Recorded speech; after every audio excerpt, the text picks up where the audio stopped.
अब आप जितनी देर भगवान की अविरल भक्ति को धारण कर रहे हैं, आप जितनी देर भगवान की भक्ति को भज रहे हैं, स्मरण कर रहे हैं, जितना समय आपने परमात्मा को दिया उतना आपकी जिंदगी में परमात्मा ने आपको देना है। चलो और सरल भाषा में उसको समझें। दिवाली आती थी, अब यहाँ पर महाराष्ट्र का तो हमको नहीं मालूम, पर हमारे मध्य प्रदेश का हमको मालूम है। दीपावली पर हमारी माँ थाली में गुजिया, पपड़िया, सेव, नमकीन, मठरी सब रख कर दे देती है और कहती कि पड़ोस वाली काकी के यहाँ दिया। अब यहाँ महाराष्ट्र का तो नहीं मालूम, पर हमारे उधर का मैं मालूम है। हम ऐसे थाली में उसको ढक कर पड़ोस वाली काकी के यहाँ, पड़ोस में जो रहता है उसको हम देकर आ जाते हैं।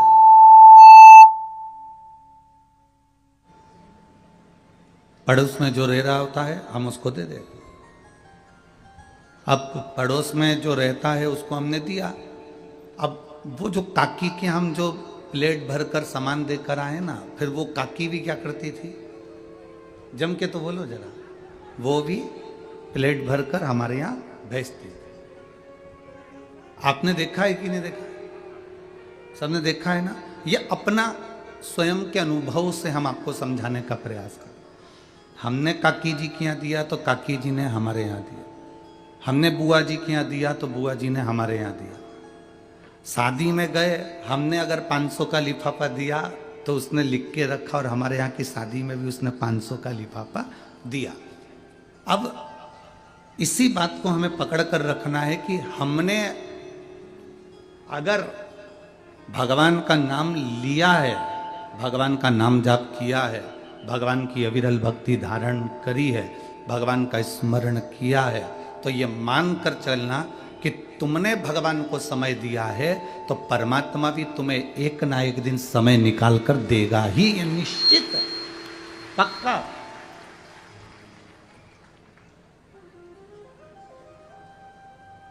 फिर उसमें कोई विषय चिंता का नहीं होता।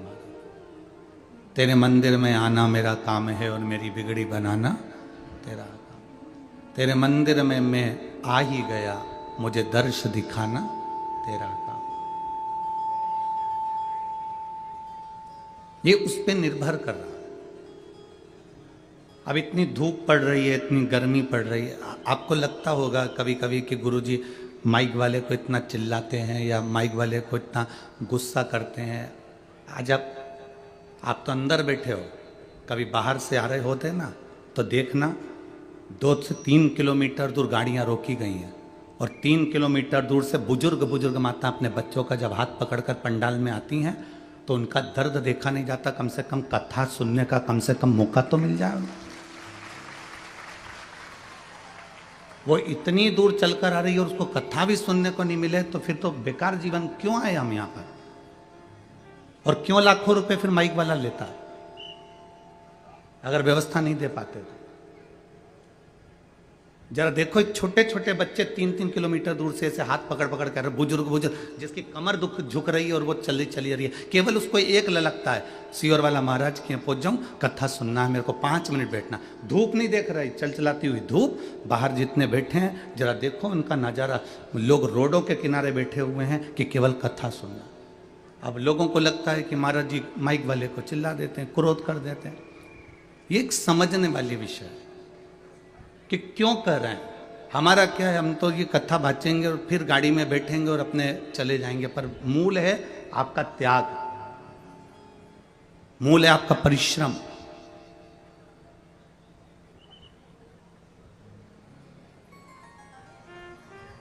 एक स्मरण का जीवन आनंद में, अविरल भक्ति का जीवन जी।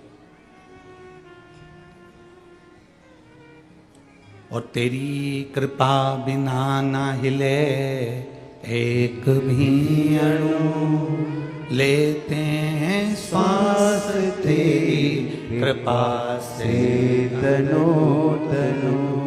हे गंगाधार मुक्ति द्वार ओंकार तू, भोले ओंकार तू। आयो शरण तिहार शंभो तार तार तू। बखान क्या करूं मैं राखों के ढेर का, चपटी भभूत में है खजाना कुबेर का। हे गंगाधर मुक्ति द्वार ओंकार तू, भोले ओंकार तू। आयो शरण तिहार शंभो तार तार तू। उसका भजन खाली नहीं जाए, उसका नाम जाप खाली नहीं जाए, उसका मंत्र जाप खाली नहीं जाए। आप जो जपे हो उसका फल मिलता जरूर। अब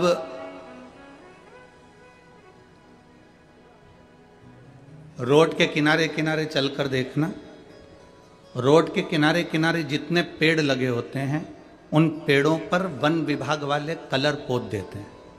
देखा है आप लोगों ने? उन रोडों के किनारे पर जितने पेड़ लगे हुए हैं, जितने वृक्ष लगे हैं, उस पर उन्होंने कलर पोत दिया। कोई पे सफेद, वन विभाग का जो भी कलर होता है वो उस पर पोत दिया जाता है। अब जब कलर पुत गया पेड़ के ऊपर, वृक्ष के ऊपर कलर पुत गया, तो वो पेड़ किसका हो गया? वो तुम्हारा है क्या? जम के तो बोलो नहीं। किसका है? सरकार का। वन विभाग का हो गया, सरकार का हो गया। सरकार ने, इसीलिए तुम जब वोट डालने के लिए जाते हो तो तुम्हारी उंगली पे भी कलर लगा दिया जाता है कि तुम इतनी देर के लिए सरकार के हो। जब तुम्हारी उंगली पर कलर लगाया तो उतनी देर तुमने मतलब सरकार का काम किया, तुमने वोटिंग करी, उतनी देर तुम सरकार के हो। पेड़ पर कलर लगा दिया, वृक्ष पर कलर लगा दिया, वृक्ष पर कलर पोता तो ये मालूम पड़ जाता है कि ये सरकार का है। उसी तरह जैसे पेड़ पे कलर देखकर पहचाना जाता है कि ये सरकार का है, उसी तरह हमारे गले में जब रुद्राक्ष की माला होती है या तुलसी की माला होती है या मस्तक पर तिलक होता है तो पहचान जाता है कि ये भोले नाथ का।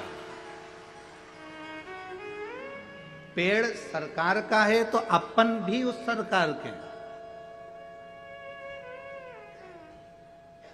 अपन भी उस परमात्मा के।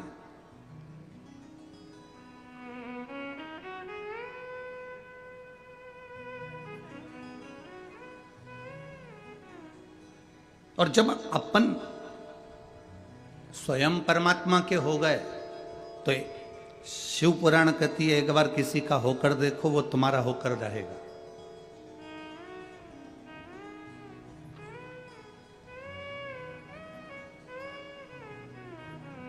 एक दरवाजे पर 4 बजे गाय को रोटी मिलती है। कितनी बजे? 4 बजे। प्रैक्टिकल करना। सियोर वाला महाराज झूठ तो नहीं बोल रहा है, प्रैक्टिकल करते रहना चाहिए, प्रैक्टिकल करने में पीछे नहीं हटना। एक गाय माता को, गौ माता को 4 बजे दरवाजे पर रोटी मिलती है। गौ माता कहीं पर भी घूमती रहेगी पर 4 बजे वहां पर पहुंच जाएगी। आप लोगों ने देखा होगा, आपके यहाँ अगर 12:30 बजे रोटी मिलती है तो वो 12:30 बजे ही पहुंचेगी। 1 बजे रोटी मिलती है तो वो 1 बजे पहुंचेगी। 5 बजे रोटी मिलती है तो वो 5 बजे पहुंचेगी। ये गौ माता का नियम है, वो घड़ी नहीं बांधती, इसके बाद भी समय पर वो तुम्हारे दरवाजे पर खड़ी मिलती है। क्यों? क्योंकि तुमने उसको रोटी दी तो वो अपना कर्जा चुकाने के लिए, अब वहां दरवाजे पर रोटी मिले चाहे ना मिले, वो 4 बजे आकर खड़ी हो गई। खड़ी हो गई, उसने तुम्हारे घर की ओर मुख करा, तुम्हारे घर की ओर देखना प्रारंभ करा। अब तुम समझ रहे हो कि वो 4 बजे उसको रोटी मिलती थी तो वो 4 बजे रोटी लेने के लिए आई है। ना ना ना, वो अपना कर्जा चुकाने के लिए आई है। 4 बजे आके वो तुम्हारे दरवाजे पर खड़ी हो जाती है। शास्त्र कहता है गौ माता का मुख जिस दरवाजे की ओर होता है और गौ माता दरवाजे की ओर खड़े होकर जितनी देर श्वास लेती है उतनी देर घर में जो नेगेटिवता रहती है, जो दुख, जो तकलीफ, जो कष्ट रहता है, गौ माता उसको श्वास के माध्यम से खींच लेती। अब तुमको उनको क्या लग रहा है कि वो 4 बजे रोटी मिलती थी इसलिए वो 4 बजे आ गए, 5 बजे रोटी मिलती थी तो 5 बजे आ गई। तुम भले रोटी मत दो, वो 4 बजे आके खड़ी होकर अपना कर्जा अदा करेगी, अपना कर चुकाएगी, अपना जो फर्ज है वो पूर्ण करेगी, अर्थात तुम्हारे घर के दुख को, तुम्हारे घर के तकलीफ को, तुम्हारे घर के कष्ट को वो गमा तक खींच लेगी।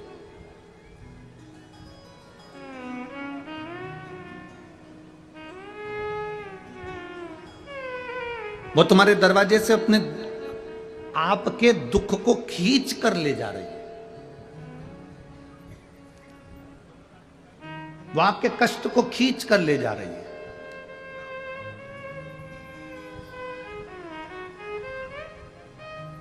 और कृपा की ना होती जो आदत तुम्हारी तो सुनी रहती अदालत तुम्हारी। गरीबों के दिल में जो जगह तुम न पाते तो किस दिल में होती इबादत तुम्हारी, तो किस दिल में होती इबादत तुम्हारी। यदि आप परमात्मा का भजन कर रहे हो तो परमात्मा ये नहीं देख रहा कि तुम सेठ हो कि गरीब हो कि अमीर हो कि साधारण हो, उसने ये नहीं देखा। परमात्मा तो केवल ये देखता है कि तेरा मन कितना पवित्र है, तेरा दिल कितना पवित्र है, तेरा हृदय कितना पवित्र है।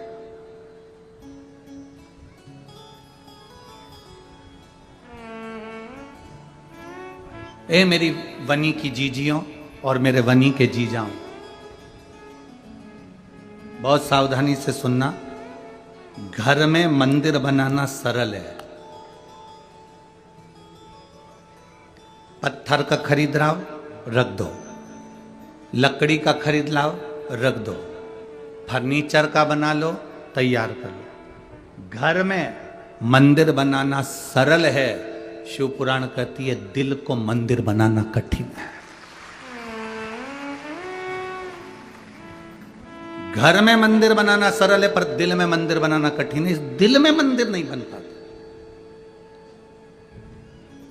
कब तक मंदिर है दिल में? जब तक कथा सुन रहे हो तब तक। थोड़ा बहुत जिंदगी में दुख आया कि तुम्हारा मंदिर छार छार, आज के बाद मंदिर नहीं जाऊंगी, भगवान तो मेरी सुनता ही नहीं, पानी का लोटा उठा के रख दिया, अब नहीं जाऊंगी। पर वो जल चढ़ाया गया तुम्हारे काम आएगा। ये निश्चित एक पत्र है जिसमें उन्होंने पूरी मेडिकल की रिपोर्ट लगाई है। देखिए अब मेडिकल के कितने पर्चे लगाए हैं वो देखिए आप। पूरी रिपोर्ट है, जितनी लगा सकते थे वो पूरी रिपोर्ट मेडिकल की उन्हें कम से कम लगभग होंगे 60-70 से ज़्यादा पर्चे मेडिकल के।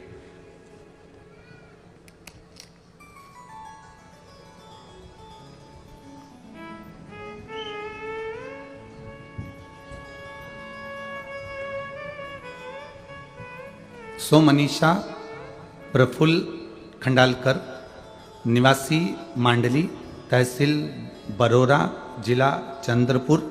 मोबाइल नंबर ये है। कहीं बैठी हो तो हाथ हिला सकती है।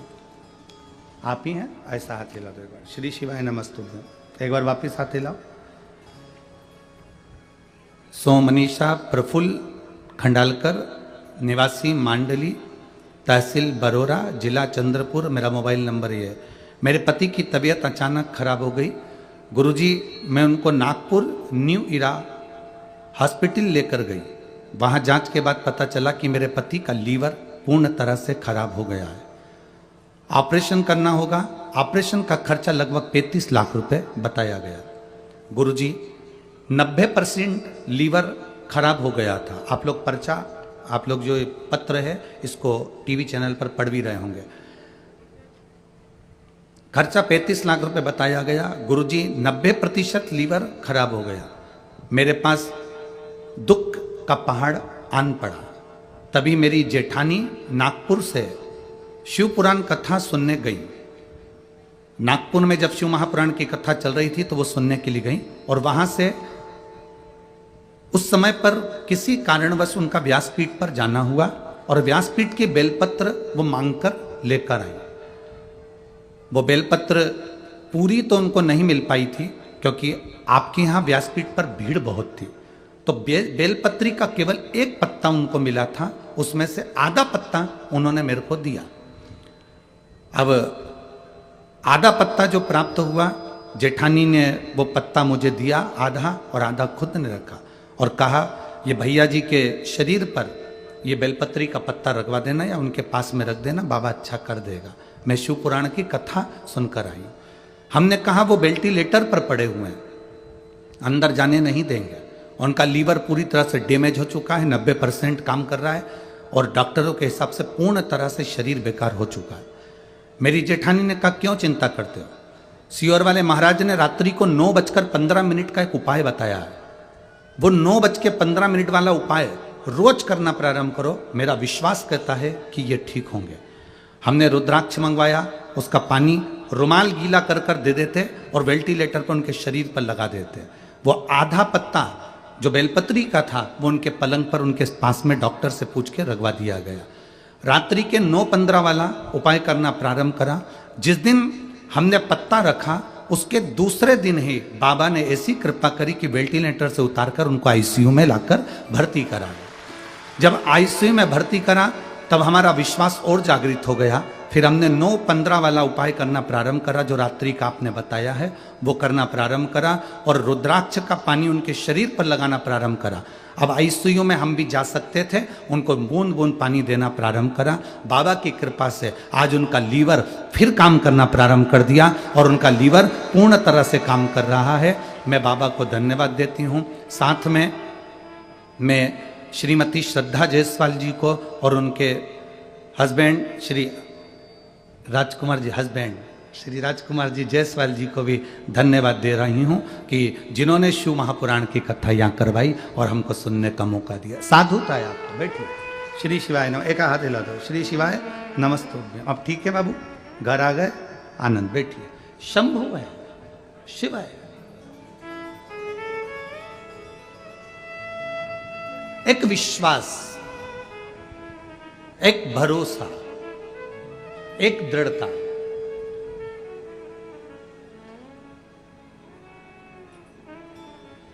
एक बात बताएं आप लोगों को, थोड़ा आज सुन के बड़ा वैसा लगेगा। कई जगह पर जब कोई बहुत सारे नेतागण जब लोग कथा करवाते हैं या कोई कथा का आयोजन करवाते हैं,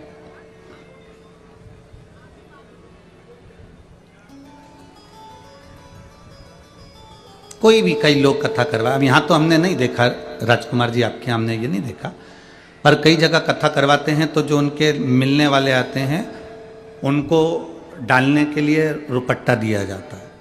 किसी किसी को बड़ा बड़ा पुरस्कार भी देना पड़ता है कि ये आए हैं तो इनको ये गिफ्ट दे दो, उनको ये, गुरुजी आप हाथ लगाकर इनको ये दे दें। पर शिव महापुराण, ये आप कोई दूसरी पुराण कराओ ना, उसमें खूब गिफ्ट दो और खूब रुपट्टे उड़ा, पर शिव महापुराण का जो बेलपत्री से बड़ा कोई गिफ्ट नहीं हो सकता।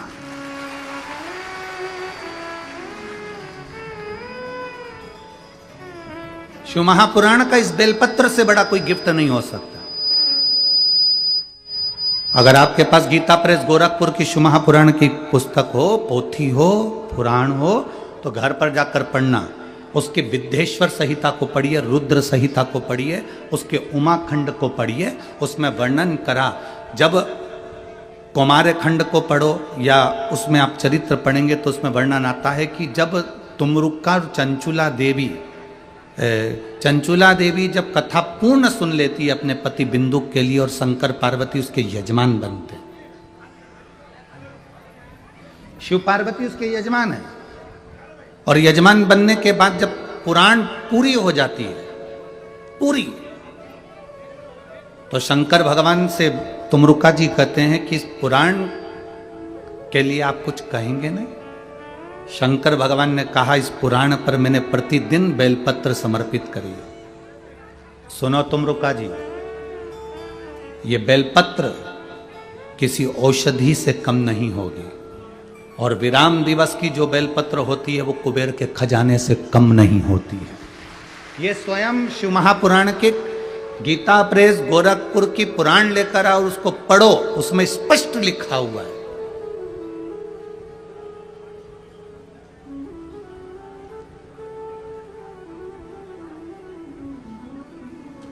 आज आपसे एक बात पूछना चाहेंगे, बहुत अच्छे से जवाब देना।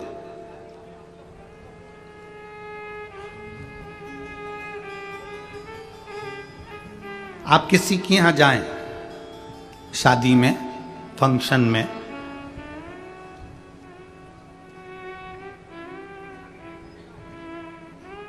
वो आपको साड़ी तो दे दे,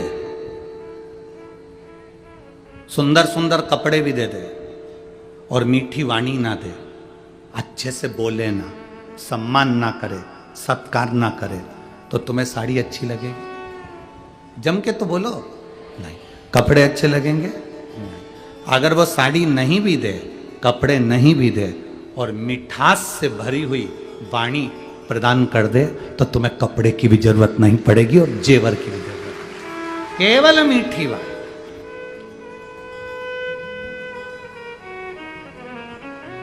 केवल एक प्रेम के शब्द पे, केवल एक स्नेह व शब्द का संबोधन,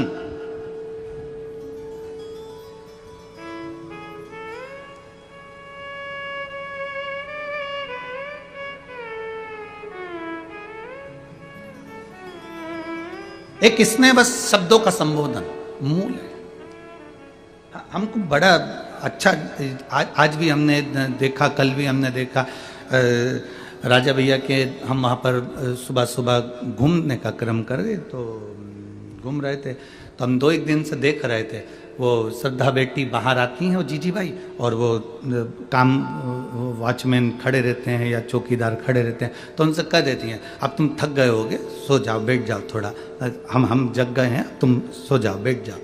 एक स्नेह की वाणी, एक प्रेम की वाणी, एक वात्सल्यता की वाणी। मत दो दुनिया को, अगर तुम नहीं दे सकते, तुम करोड़ों का धन प्रदान नहीं कर सकते, मत करो।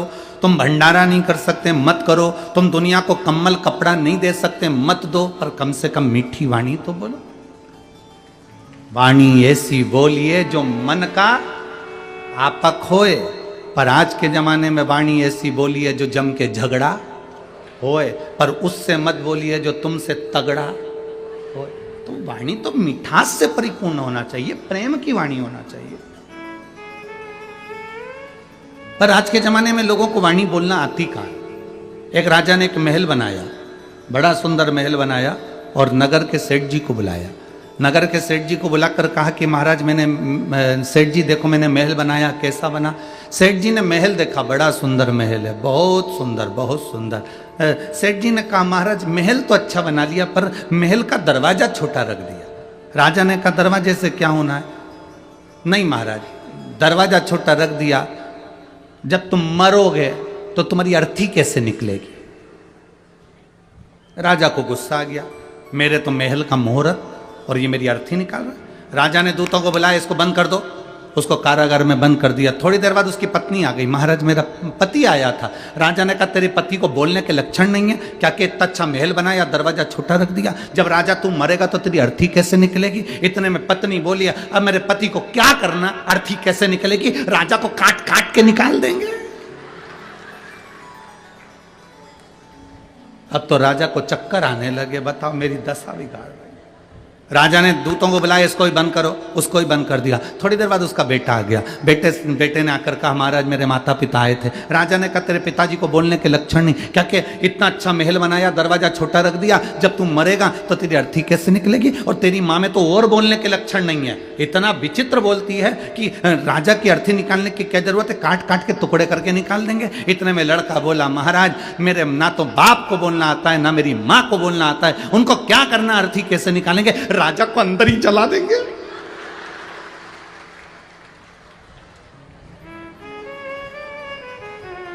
राजा चक्कर खा के नीचे गिर गया।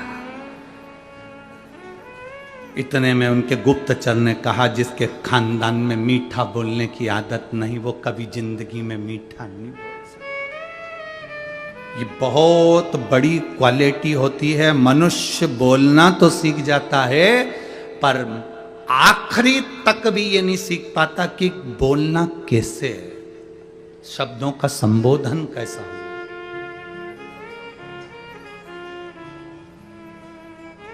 मीठी वाणी बोलो, प्रेम की वाणी बोलो, स्नेह की वाणी बोलो। दुनिया कितनी भी ताना दे, कितनी भी गालियां दे, कितनी भी अपशब्द कहे, कितना भी कुछ कहे, आप अपने मिठास को देने में कमी मत करो।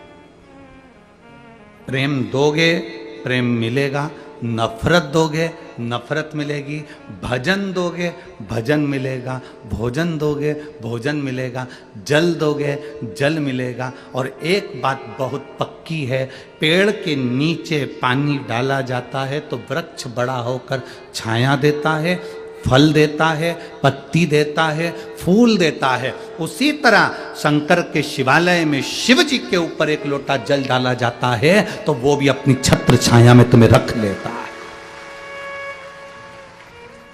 बोल बम का नारा है, सारी समस्या का हल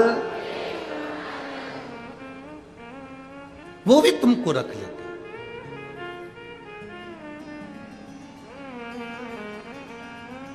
वो अपने भीतर तुम्हें संजो कर रखता है।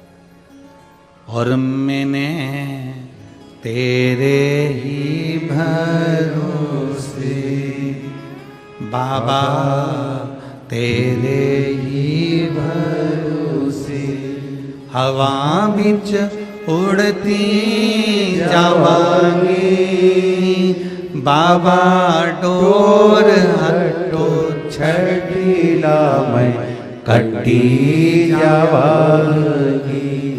भोले मैं तेरी पतंग बाबा, मैं तेरी पतंग हवा बिच उड़ती जावांगी बाबा, डोर हटो छठीला मैं कटी जावांगी।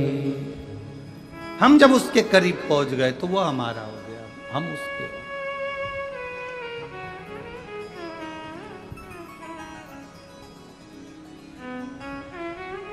इस कलिकाल में, संसार सागर में राम नाम, कृष्ण नाम, शिव नाम, भगवान का नाम तुम जिसको जप रहे हो वो एक आनंद की अनुभूति कराने वाला।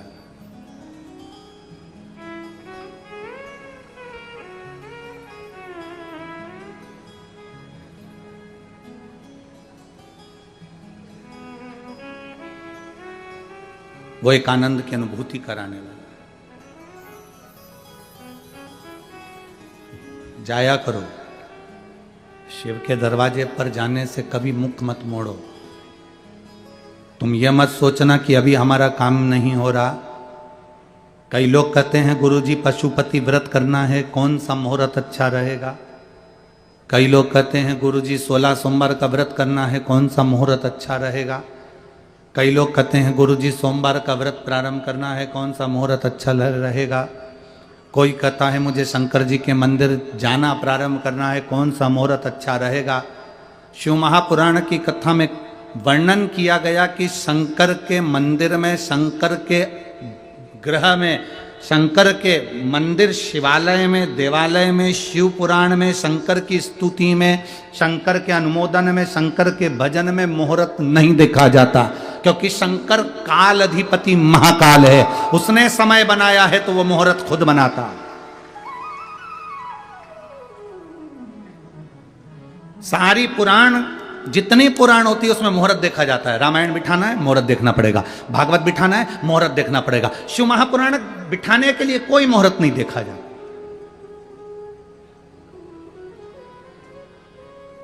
शिव महापुराण का कोई मुहूर्त नहीं, भगवान के नाम जपने का कोई मुहूर्त नहीं है, भगवान के भजन करने का कोई मुहूर्त नहीं है। और हम तो यहां तक कहेंगे, अगर तुम दुकान चालू कर रहे हो, फैक्ट्री चालू कर रहे हो, कोई काम कर रहे हो, तो ये मत सोचना 2 महीने बाद मुहूर्त आएगा, 4 महीने बाद मुहूर्त आएगा। ना ना ना, शंकर का नाम लो और चालू करो, वो मुहूर्त तुम्हारे लिए श्रेष्ठ हो।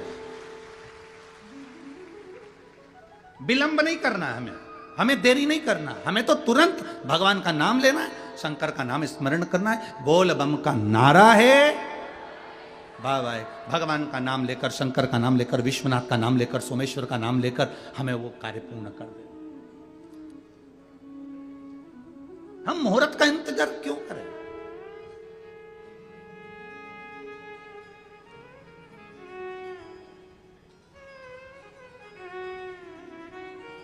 काल करे सो, जम जम के बोलो जरा, तुम लोगों को तो आता होगा। काल करे सो, आज करे सो, पल में परलय हो जाएगा, और शिव नाम जपेगा कब? जब मिल जाए, जब स्मरण हो जाए। लोग कहते हैं गुरुजी हम 7 दिन की कथा नहीं सुन पाए। हम कहते हैं आखिरी की तो सुन रहे हो ना।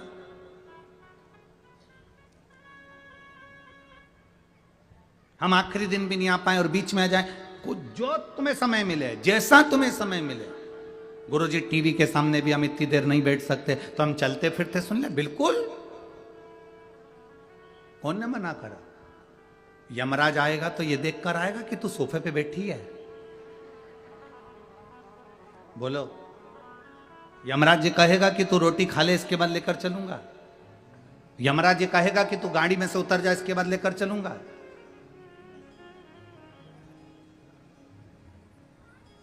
मृत्यु का कोई समय नहीं, मृत्यु का कोई ठिकाना नहीं और मृत्यु का कोई समय नहीं है। हमें इंदौर की एक घटना ध्यान में आती, बहुत पहले की, अभी अभी के नहीं है, कम से कम हो गए 15 से 16 साल से ऊपर। बल्कि जब वहाँ पर एक वो मॉल बना था, पहला मॉल इंदौर में बना था, वो ट्रेजर आइलैंड करके कोई एक पहला मॉल बना था।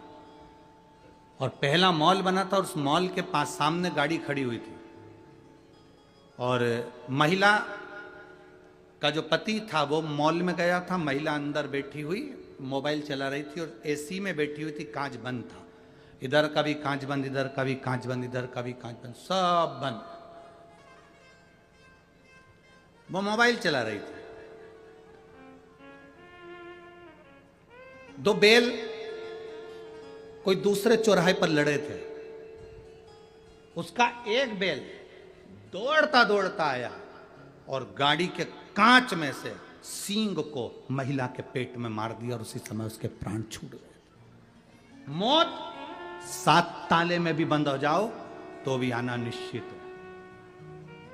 मृत्यु का कोई स्थान नहीं होता, मौत का कोई स्थान नहीं होता कि तुम सोफे पर बैठे हो तो मौत नहीं आएगी, या तुम यहां बैठे हो या वहां बैठे हो मौत नहीं आएगी ना। मृत्यु का कोई स्थान नहीं होता। जन्म, मरण, परण, 3 उस भोलेनाथ के हाथ में है। बस इतना जरूर है कि तुमने अगर भगवान के नाम का गुणगान किया है, भगवान की भक्ति करी है, तो यह पक्का है कि तुम्हें भोगना नहीं पड़ेगा। उस परमात्मा की शरणागति तुम्हें तुरंत प्राप्त हो जाए, भोगना नहीं।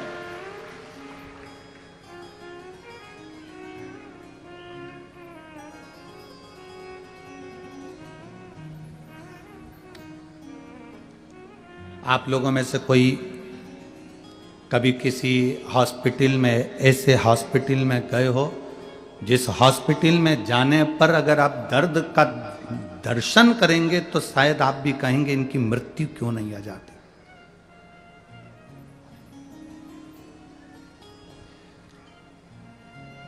गोरखपुर का कैंसर हॉस्पिटल का स्मरण में आता है। फिर एक बार चेन्नई के भी कैंसर हॉस्पिटल का स्मरण आता है। वहां जो कैंसर का मरीज होता है वो इतना दर्द भोगता है कि वो भगवान से रोज की प्रार्थना करता है कि प्राण छूट जाए, मौत नहीं आती। इतना तकलीफ उसके जीवन में होता है, इतना कष्ट होता है।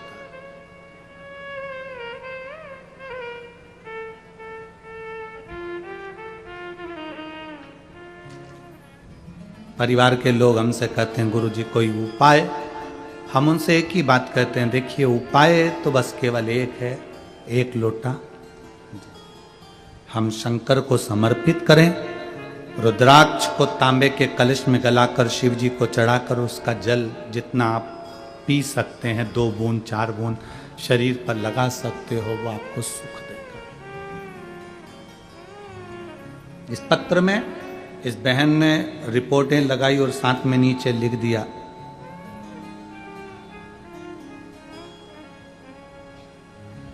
मैंने मेरे पति की जांच की पूरी फाइल पत्र में लगा दी है, जिसमें डॉक्टर के हिसाब से रिपोर्ट नॉर्मल है। आश्चर्य में डॉक्टर भी पढ़ता है कि ऐसा कौन सा पुण्य उदय हो गया हमारा, पुण्य कौन सा प्रबल हो गया हमारा।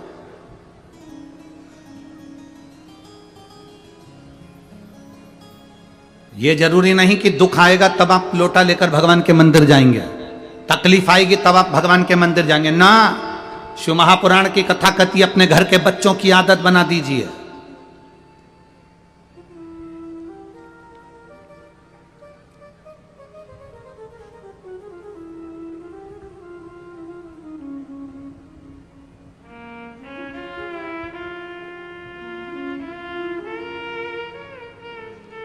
जितनी मेरी माताएं बैठी और जितनी मेरी जीजियां बैठी हैं और जितने मेरे जीजा बैठे हैं, आप माता भी और पिता भी हो।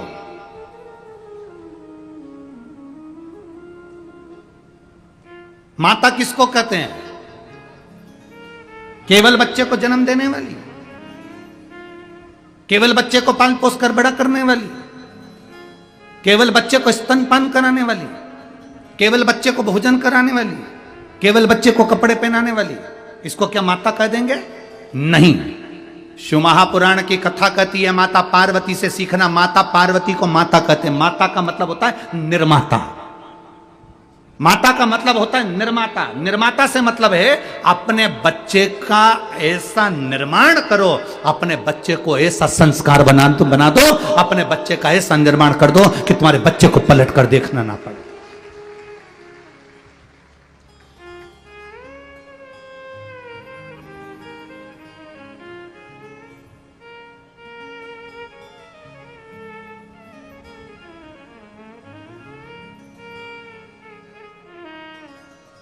अपनी बीबी के लिए महल बनाने वाले तो ढेर सारे राजा हुए, आगरा में भी चले जाओ एक है,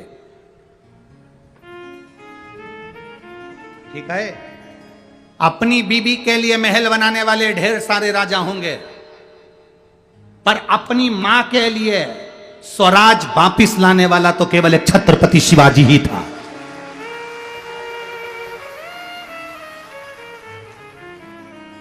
अपनी माता के लिए स्वराज लाने वाला, अपनी मां के लिए वापिस राज्य लाने वाला, अपनी माता के लिए स्वराज की स्थापना करने वाला तो केवल छत्रपति वीर शिवाजी ही थे। बीबी के लिए तो कोई भी महल बना लेगा,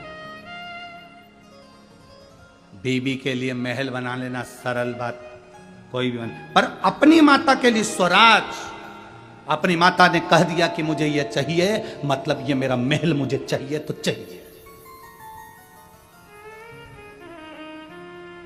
और छत्रपति शिवाजी महाराज ने कह दिया मां सेना बहुत है उसके पास में, मेरे पास इतनी सेना नहीं है मां, मेरे पास इतनी सेना नहीं है मां, कैसे जाऊंगा कैसे लाऊंगा। जीजाबाई कहती है तू रुक मैं जाती हूं। छत्रपति शिवाजी ने कहा मां अब तू मत जाना। जीजाबाई हाथ पकड़कर वीर शिवाजी को बाल्यावस्था से, बचपन में जब वीर शिवाजी केवल 3 साल के थे,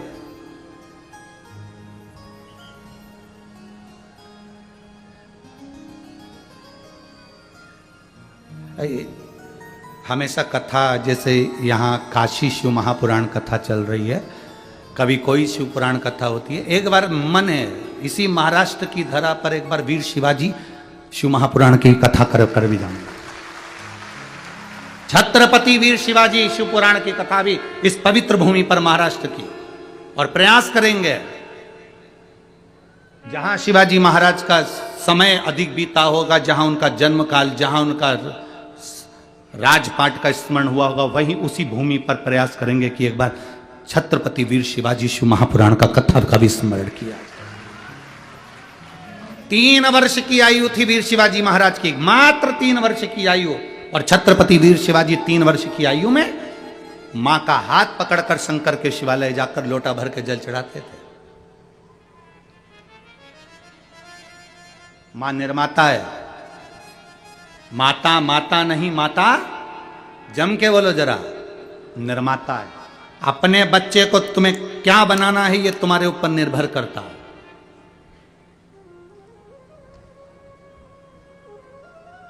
वो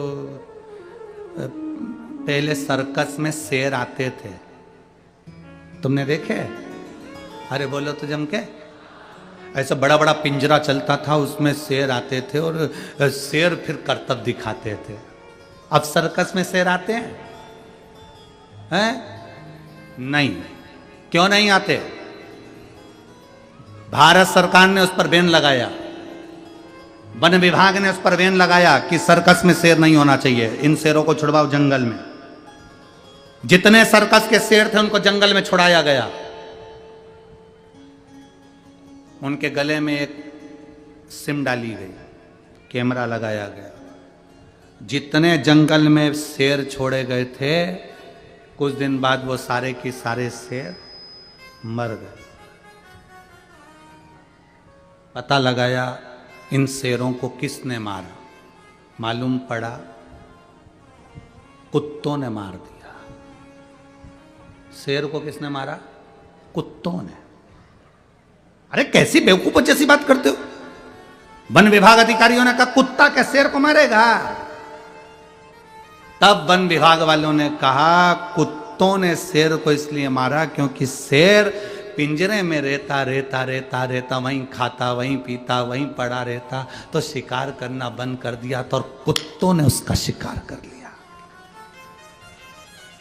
ये केवल शेर और वन विभाग की कथा नहीं, अपनी कथा है। अपनी औलाद को पिंजरे का शेर मत बनाओ कि घर में चाउमीन ने, रोटी ने, टुकड़ा ने, मेरा बेटा मेरा बेटा मेरा बेटा मेरा बेटा मेरा बेटा, गाड़ी दे दूंगी, बंगला दे दूंगी, मोटरसाइकिल दे दूंगी, ये दे दूंगी, वो दे दूंगी, चेन दे दूंगी, अंगूठी दे दूंगी, ये दे दूंगी, वो दे दूंगी। बेटे को लगाकर दुकान दे दी, काम दे दिया, धंधा दे दिया, बिजनेस दे दिया, सब बेटे को दे दिया। बेटा एक बार शिकार करने के लिए नहीं गया, एक बार कमाने के लिए आगे नहीं बढ़ा, एक बार उसकी जिंदगी में दुख नहीं आया, ठोकर नहीं खाई तो वो आगे बढ़ नहीं पाया। फिर मालूम पड़े कई दोस्त मिल गए, उन दोस्तों ने अपने चुंगल में फंसाया, तुम बूढ़े हो गए और उन दोस्तों ने उसको चुंगल में फंसाकर पूरा एक बार शेयर मार्केट में बिठाया और डब्बा गोल कर दिया।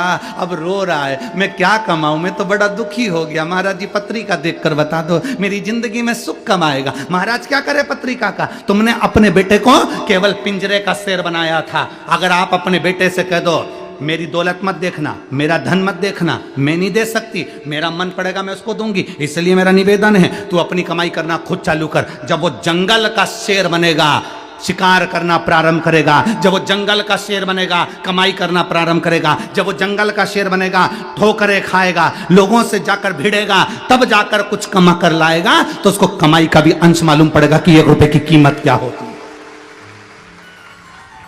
उसको धन की कीमत मालूम पड़ेगी कि धन की कीमत क्या होती है। लगी लगाई दुकान दे देना, व्यापार दे देना, धन दे देना, संपदा दे देना, बंगला दे देना, गाड़ी दे देना, ना ना ना ना ना।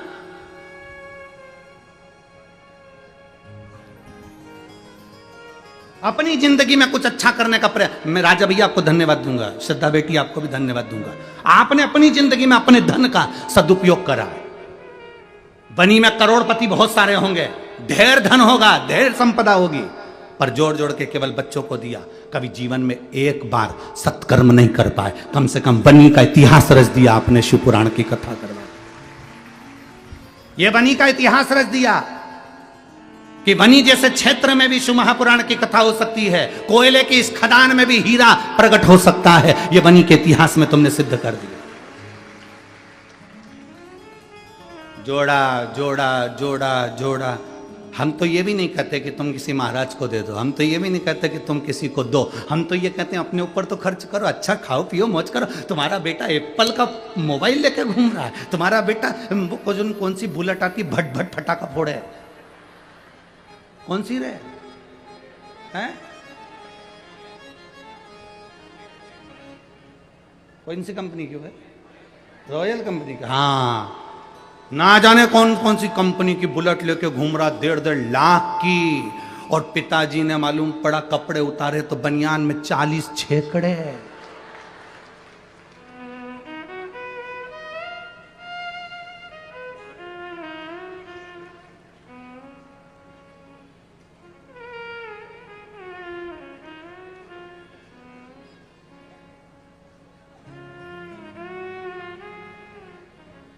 मेरे महादेव को देखकर जीना प्रारंभ करो। मेरे शंकर भगवान की जिंदगी बड़ी विचित्र जिंदगी थी, बहुत मस्त जीते थे।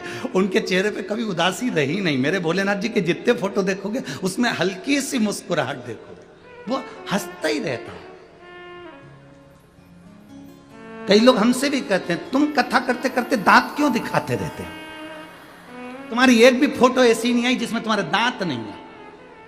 जब देखो, जब तुम्हारे जितने फोटो बनते हैं उसमें तुम मुस्कुराते ही दिखते हो।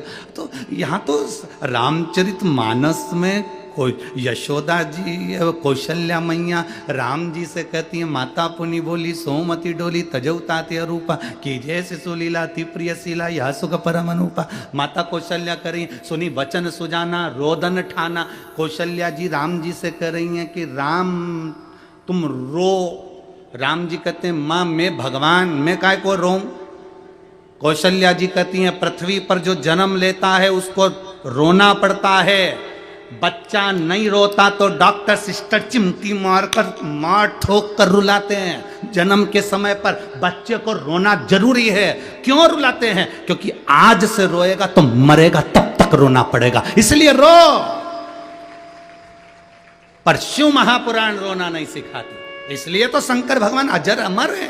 शिव जी पैदा ही नहीं हुए तो उनको रोने का काम ही नहीं। इसलिए आपसे कहते हैं शिव महापुराण केवल एक ही चीज सिखाती है, मुस्कुराओ, हंसो, प्रसन्न रहो, ठाका लगा। वो योग ऋषि श्री रामदेव बाबा जी भी अपने आश्रम में बैठकर सुबेरे सुबेरे तुमसे यही कहते हैं, हंसते हैं ठाका लगा लगा कर। वो यही तो कहते हैं कि हंसो, हा हा हा, खूब हंसाते हैं। क्यों? उसका कारण केवल इतना सा है कि हाँ, आज के जीवन में मनुष्य की देह में कलयुग में सब कुछ बड़ा, पर इस्माइल प्रसन्नता, चेहरे की हंसी कम हो गई। और ये स्माइल, ये प्रसन्नता, ये हंसी केवल मनुष्य को मिली है। कभी मछली को हंसते हुए देखा है? छिपकली को, काकरोच को, चूहा कभी मुस्कुराते देखा है? गधे को हंसते हुए देखा है? सांप को मुस्कुराते देखा है? शेर को हंसते देखा है? नहीं। ये मुस्कुराहट, ये हंसी केवल मनुष्य को दी गई है। ये गॉड गिफ्ट है, इसलिए मुस्कुराते रहो, प्रसन्न। ये मुस्कुराहट तुम्हारे चेहरे पर। मुसद्दी लाल जैसे ऐसे बैठ गए, किसी ने मार ठोक के, ऐसे बैठे जैसे किसी ने दो चार धर के बिठाया। कथा में जा रही है, चुपचाप बैठना, दोस्त पकड़ के चुपचाप बैठो, ऐसे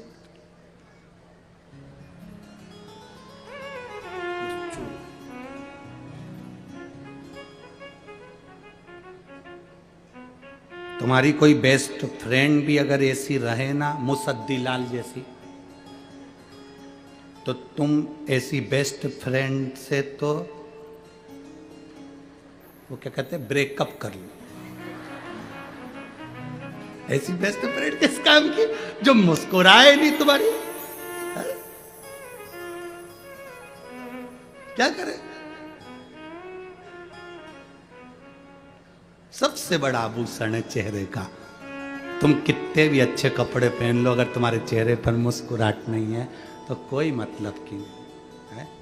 कई लोग शादी में हमने देखा है, अब तो हम इतनी शादियों में नहीं जा पाते, पर पहले हम लोग जब शादी में जाते थे तो देखते थे लोग कोट पैंट सब पहन के आते, वीआईपी बन के आते, उनके चेहरे पर रत्ती भर मुस्कुराहट नहीं होती। गुलदस्ता जरूर देते पर चेहरे का गुलदस्ता तो था ही कहाँ मतलब।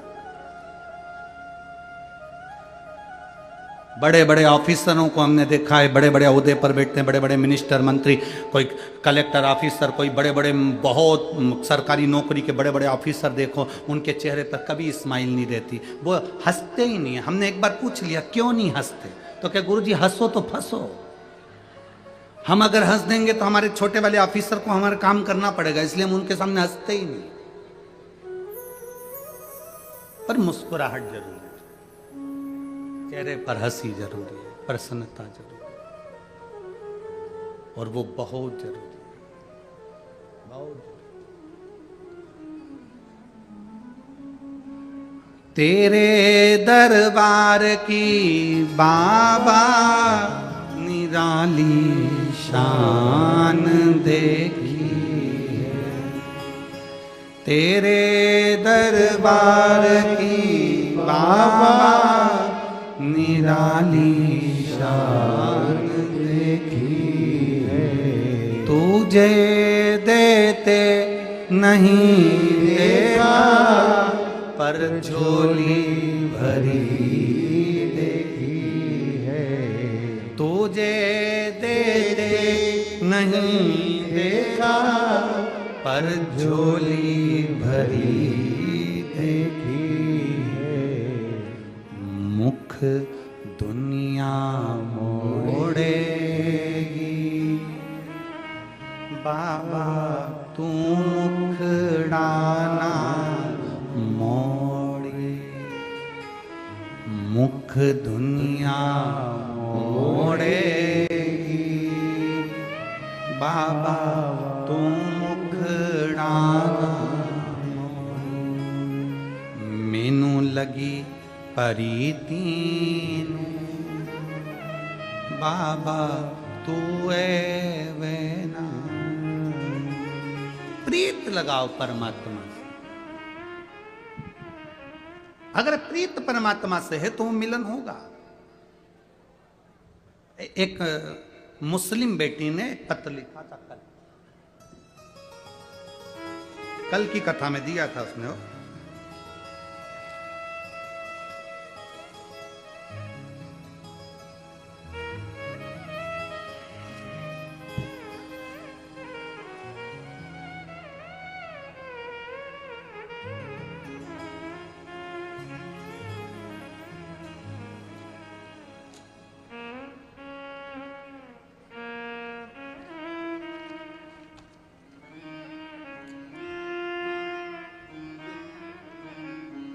कल की कथा में आया था। वो बेटी यहां है कि नहीं?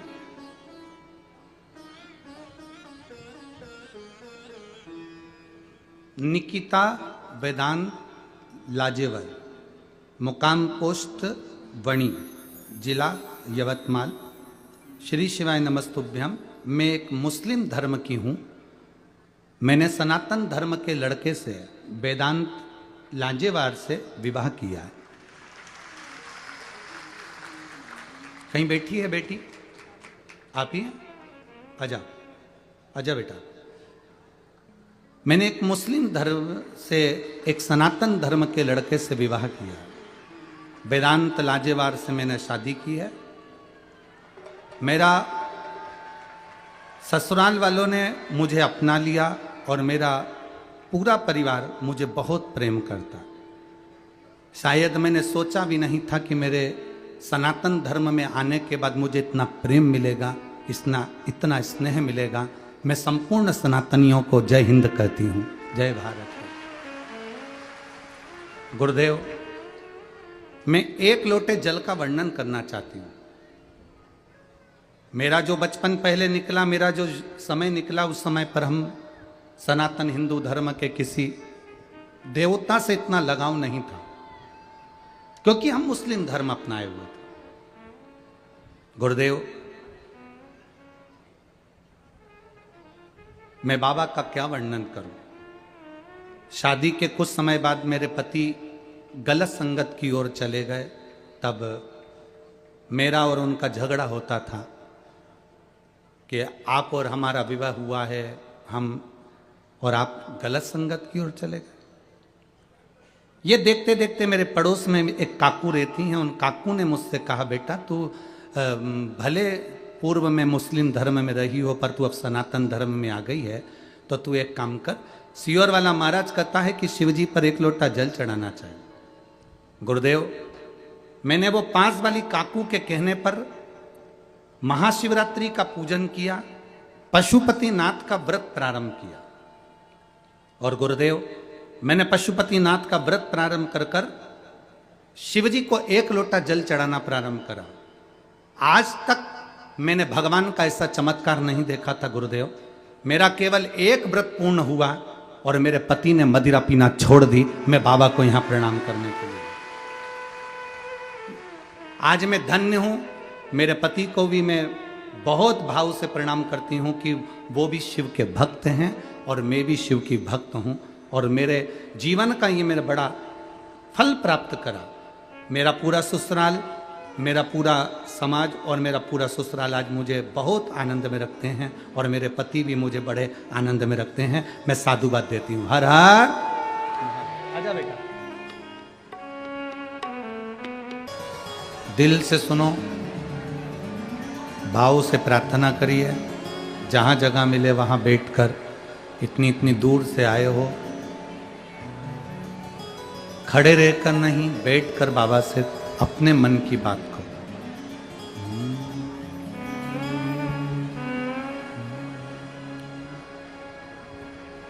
श्री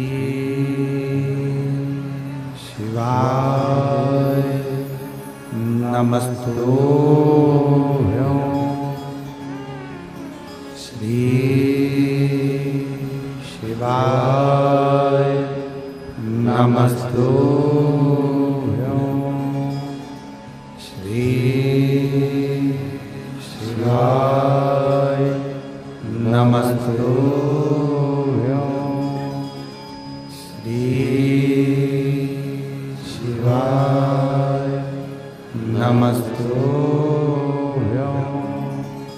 श्री शिवाय नमस्तु। भोला सब दुख काटो मारा, ओ भोला सब दुख काटो मारा। शिव शंकर जपो तेरी माला, भोले बाबा जपो तेरी माला। भोला सब दुख काटो हमारा, ओ भोला सब दुख काटो हमारा। वेश मंगल मंगलकारी, वेश मंगल मंगलकारी। शमशान वासी हमारा, शमशान वासी हमारा। ओ भोला सब दुख काटो हमारा, ओ भोला सब दुख काटो हमारा। भगवान शिव की कथा कर रही है, भगवान देवादिदेव महादेव का संवाद कर रहा है, शिव महापुराण की कथा वर्णन कर रही है। शिव तत्व को पाना,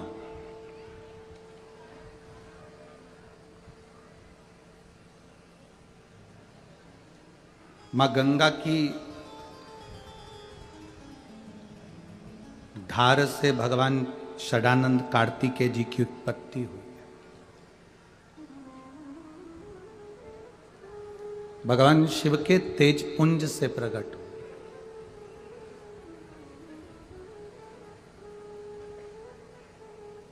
और वो षडानंद कार्तिकेय के जन्म लेने का कारण या प्रकट होने का कारण केवल इतना था कि उनको तारकासुर का संहार करना।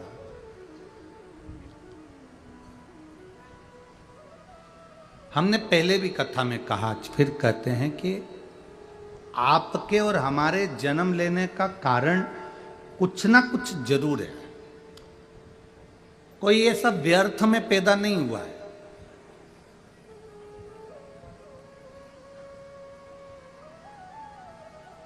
यहाँ जितने कथा के मंडप में बैठे हुए हैं, जितने आस्था चैनल पर सुन रहे हैं, जितने फेसबुक यूट्यूब पर श्रवण कर रहे हो, ये आपके भीतर एक बात उतार कर रख लेना कि आपके अंदर कोई ना कोई गुण जरूर है। इसलिए परमात्मा ने तुमको पृथ्वी पर पैदा करा। अगर गुण नहीं होता तुम्हारे अंदर तो तुम्हें जन्म देता ही नहीं, पहले ही निपटा देता। गुण है तो पैदा कर, बस वही गुण को आपको और हमको प्रकट करना है।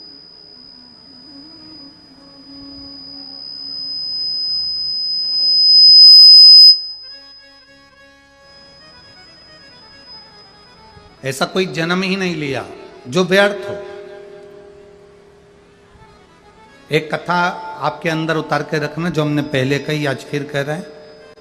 जितनी माताएं यहाँ बैठी है वो अपने सोने वाले कमरे में, जिसमें वो सोती हैं, विश्राम करती हैं, उस कमरे के अंदर फालतू का अटाला नहीं रखती, कबाड़ा नहीं रखती, बेकार सामान नहीं रखती।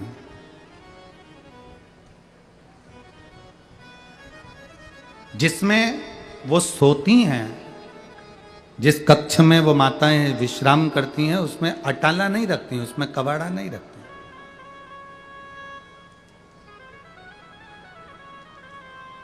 उसमें वो व्यर्थ चीजें नहीं रखती।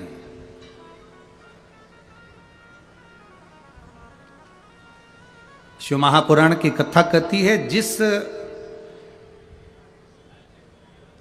कक्ष में माताएं विश्राम करती हैं या सोती हैं,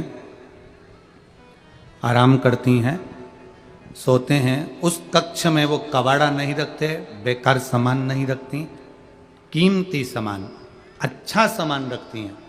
उसी तरह शिव महापुराण की कथा कहती है कि संसार सागर में, पृथ्वी पर, मृत्यु लोक में, इस संसार सागर में भगवान भी जिसको पैदा करता है, भगवान भी जिसको मृत्यु लोक में जन्म देता है, उस मृत्यु लोक में उसी को जन्म देता है जो कि कीमती होता है या अच्छा होता है या उसमें कोई गुण होता है, वरना पैदा ही नहीं करता। और तेरी कृपा बिना न हिले एक भी अणु, लेते हैं श्वास तेरी कृपा से तनो तनो। बखान क्या करूं मैं राखों के ढेर का, चपटी भभूत में है खजाना कुबेर का।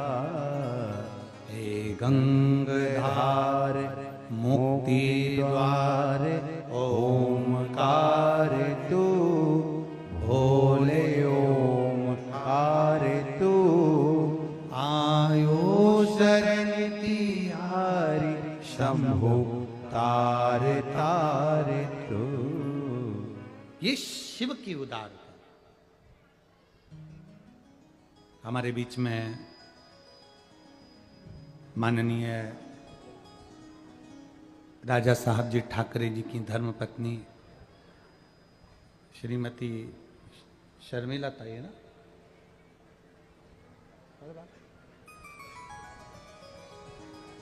शर्मिला ताई आई ना, श्रीमती शर्मिला ताई ठाकरे जी आई हैं। एक बार जोरदार ताली बजाकर स्वागत वंदन अभिनंदन।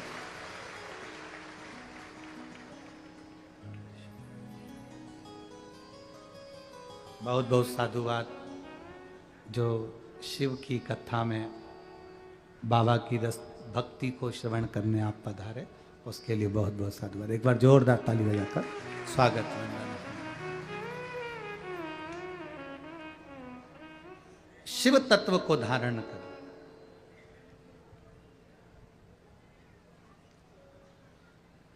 और जब तक शिव तत्व भीतर नहीं आएगा तब तक जीवन का कोई सुख नहीं है। हमारा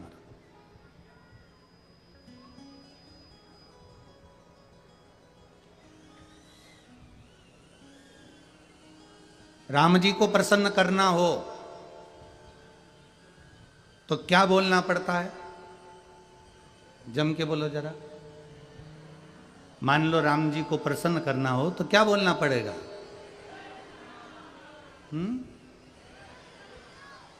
जय श्री राम बोलेंगे तो राम जी प्रसन्न हो जाएंगे? नहीं। हर हर महा। ये शंकर का नाम जब लिया जाता है तो मेरे राम जी प्रसन्न होते हैं। भगवान कृष्ण को प्रसन्न करना है तो हर हर महा, कृष्ण प्रसन्न हो जाते। जीजाबाई ने 3 वर्ष के छत्रपति वीर शिवाजी को सिखा दिया था, जिस शब्द से राम प्रसन्न होते हैं, जिस शब्द से कृष्ण प्रसन्न होते हैं, वो शब्द तेरी जिह्वा पर आना चाहिए। और वीर शिवाजी भी जब जाते थे तो एक ही शब्द का नाद करते थे, हार हार महादेव। एक शब्द का संबोधन वो भी बाल्यावस्था में उनकी जिह्वा पर आ गया। हनुमान जी को प्रसन्न करना है तो जय हनुमान बोलोगे क्या? जय श्री राम बोलना पड़ेगा तो हनुमान प्रसन्न होंगे। राम जी को प्रसन्न करना है तो हर हर, कृष्ण को प्रसन्न करना है तो हर हर, गंगा जी को प्रसन्न करना है तो हर हर, इंद्र को प्रसन्न करना है तो हर हर, देवी को प्रसन्न करना है दुर्गा भवानी को तो हर हर। यहां जितना 33 कोटि देवी देवताओं को प्रसन्न करने का एक ही लक्ष्य है, वो है शिव का नाम, भगवान शंकर का नाम।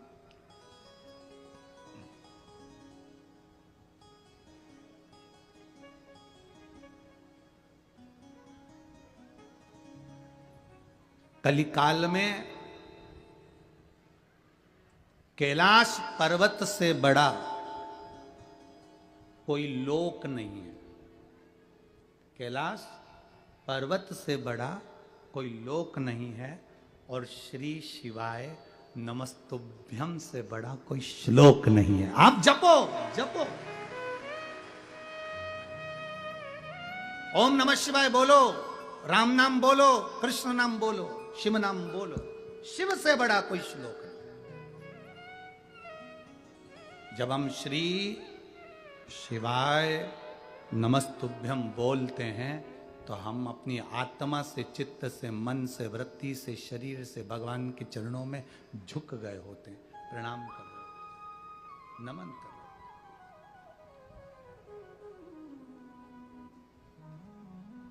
अपने घर में सुबह सुबह कम से कम 2-4 मिनट, 1-1.5 मिनट तो बोल लिया करो, या मोबाइल में भी लगा लिया करो, श्री शिवा नमस्तुभ्यम, श्री शिवाय नमस्तुभ्यम, श्री शिवाय नमस्तुभ्यम, श्री शिवाय नमस्तुभ्यम। बोला करो 2 मिनट 5 मिनट शिव का नाम लोगे, शंकर का नाम लोगे तो राम भी प्रसन्न होंगे, शंकर का नाम लोगे तो कृष्ण भी प्रसन्न होंगे, शंकर का नाम लोगे तो 64 योगिनियां भी प्रसन्न होंगी, शंकर का नाम लोगे तो देवी भी प्रसन्न होगी। मानधाता जी का चरित्र आता है राम वंश के अंतर्गत, सूर्य वंश के अंतर्गत।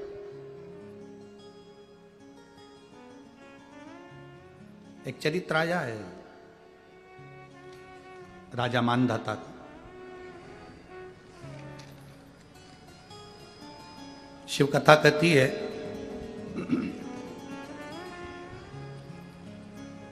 सूर्यवंश के अंतर्गत एक बड़ा सुंदर चरित्र का वर्णन किया गया। भगवान राम के पूर्वज थे मानधाता जी, जो तप करने के लिए वन क्षेत्र में गए, पर्वतों पर गए और बहुत हजारों वर्ष तक उन्होंने तप किया, तप करा, पर भगवान के दर्शन नहीं हुए, ना कोई वर प्राप्त हुआ उनको।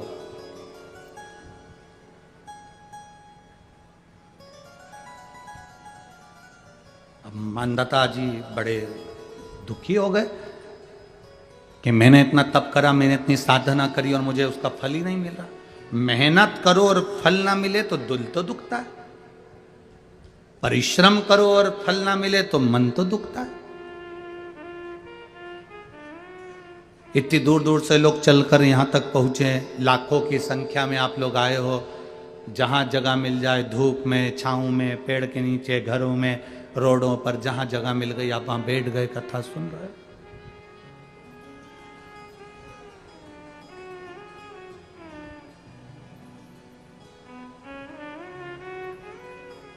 और जितने भी आए हो ना, खाली हाथ नहीं आए हो। तुम्हारे साथ में कोई बैग, कोई मोबाइल, कोई पर्स, कुछ ना कुछ है। बोलो है कि नहीं? कुछ भी नहीं है तो टोरा टोरी है, छोरा छोरी, वो क्या होता है, मुलगा मुलगी, वो भी है।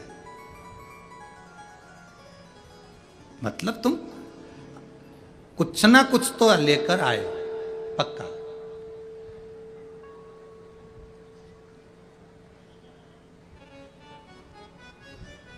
अब लोग कहते हैं कि मुट्ठी बांधे आया जग में हाथ पसारे जाएगा। शिव महापुराण की कथा कहती है कि मुट्ठी बांधे आया पर हाथ में अपनी मेहनत लेकर आया, अपना कर्म लेकर आया, अपनी लगन लेकर आया, और हाथ पसारे नहीं जाएगा। शिव महापुराण की कथा कहती है जो उसने पुण्य करा, कथा सुनी, भजन किया, किसी भूखे को भोजन कराया, किसी प्यासे को पानी पिलाया, किसी की दवाई का खर्चा उठाया, किसी विद्यार्थी को अच्छा एजुकेशन दिलाया, उसने जो पुण्य कमाया है वो साथ में लेकर जाएगा, वो छूटेगा नहीं, वो छूटने वाला नहीं है। हमारा अच्छा कर्म हमारे साथ में जाएगा, वो कर्म हमारा छूटने वाला नहीं। कुछ लेकर आए हो, कुछ लेकर जाओगे। यहां पर तुम मोबाइल लेकर आए या अपना कोई सामान लेकर आए हो, वापिस लेकर जाओगे, पर केवल सामान नहीं जाएगा। तुम जहां बैठे हो वहां की रज, वहां की धूल, वहां का कण, वहां का कंकर तुम्हारे शरीर में चिपक कर, तुम्हारे बैग में लगकर, तुम्हारे सामान में लगकर वो तुम्हारे घर तक जाएगा। एक पुण्य हमारे साथ में जाता है। मानदाता जी ने तप करा, साधना करी, पर भगवान प्रसन्न नहीं हुए। हम इतना व्रत करें, साधना करें, तप करें और भगवान प्रसन्न ना हो तो बड़ा दुख होता है। लोग पशुपतिनाथ का व्रत करते हैं, भगवान प्रसन्न नहीं होते तो बड़े दुखी होते हैं। हमने तो 1 बार करा, हमने तो 2 बार करा, हमने तो 3 बार करा, हमने तो 4 बार करा। कोई कोई कहते हैं हम शंकर जी को इतने दिन से जल चढ़ा रहे हैं, हम शंकर भगवान का इतना भजन कर रहे हैं, शिव जी प्रसन्न नहीं होते। तुम तप करो, तुम भजन करो, तुम स्मरण करो, तुम्हारा कर्म है करना, करते जाओ, सुनेगा। एक पत्र आया देखिए,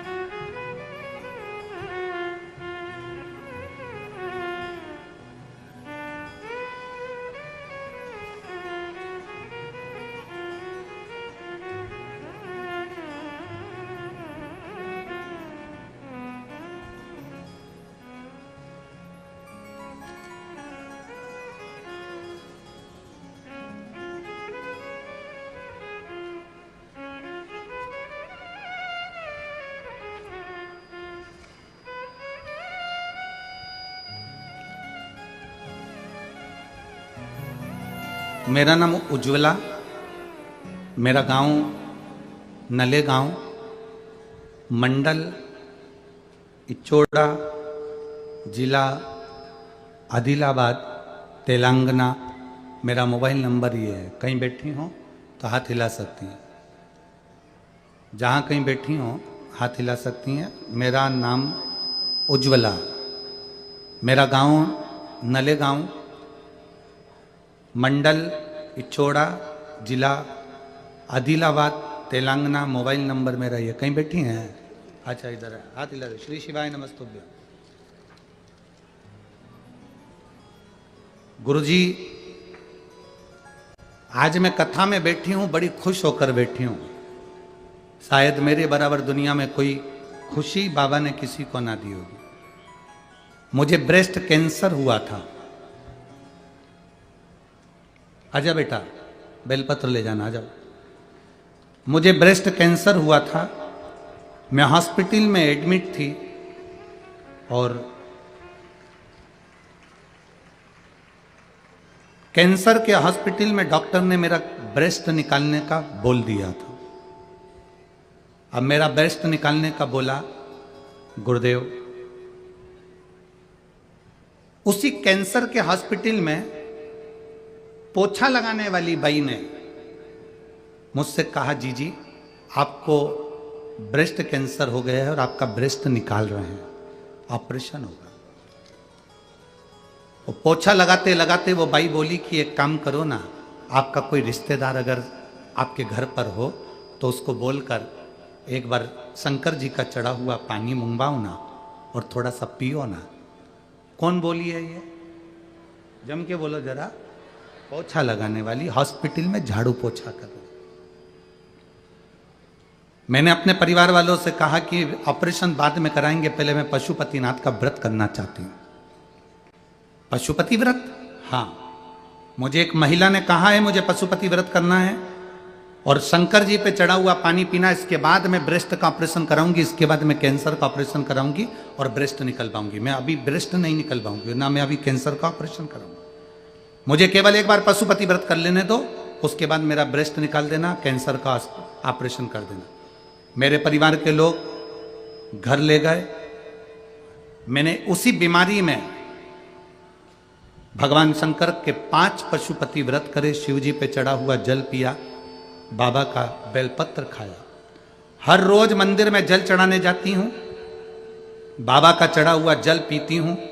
बाबा की कृपा ऐसी हुई कि बाबा को मैं जब ऑपरेशन के लिए वापस गई तो उसी हॉस्पिटल में जब मेरी जांच हुई तो मेरा कैंसर नॉर्मल आया, कैंसर समाप्त था। मैं बाबा को प्रणाम करने के लिए आई हूं। शायद मेरे बराबर कोई भाग्यशाली नहीं होगा, इसलिए मैं बाबा को तेलंगाना से यहां आकर प्रणाम करने के लिए आई हूं। गुरुदेव, मैं बाबा का क्या वर्णन करूं। गुरुदेव, आज मेरा कैंसर पूरा समाप्त हुआ है। मैं बाबा को धन्यवाद देने के लिए। यह शिव तत्व है, शंभु ओ घड़ी।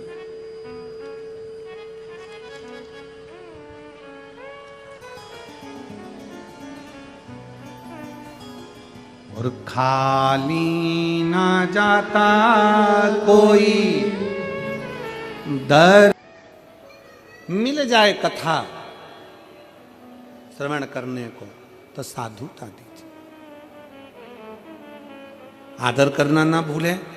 भृगु बाबा ब्रह्मा जी के पास में जाकर बैठ गए, एकदम नजदीक में जाकर भृगु ऋषि के बिल्कुल, भृगु ऋषि ब्रह्मा जी के बिल्कुल करीब में जाकर बैठ गए। और जब ब्रह्मा जी ने देखा तो ब्रह्मा जी को थोड़ा सा क्रोध आया कि मुझसे बिना पूछे, बिना आज्ञा के, बिना बोले आकर बैठ गए। कम से कम मुझे बोलना तो था, मुझसे पूछना तो था।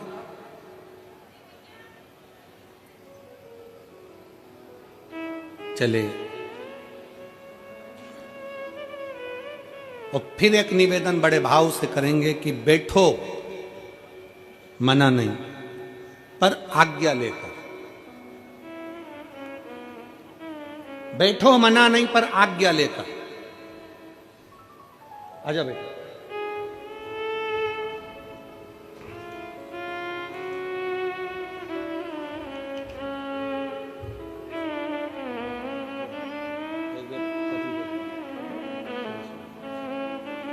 कविता जी महेश्वरी।